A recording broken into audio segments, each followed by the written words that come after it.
sobrang lakas kasi niya. Tapos mabilis lang. So hindi masyadong sustain. Yun yung problem. Maliit po sir. Parang maliit talaga. Oo, yung mga health. Baka gusto niyo tanongin kung paano napupo yung mga... Ayaw ko yan.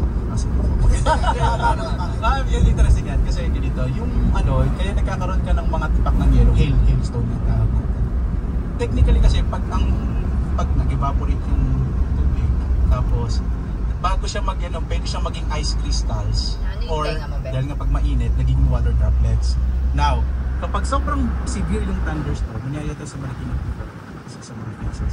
Pag sobrang intense, sobrang bilis, ang thunderstorm, mabilis yung bagsak ng hangin. Ang tendency, hindi na natutunaw yung mga ice crystals. Instead na maging water droplets, bagsak siya agad, hail na. So kailangan mo ng isang very severe thunderstorm para magkaroon ng hailstones.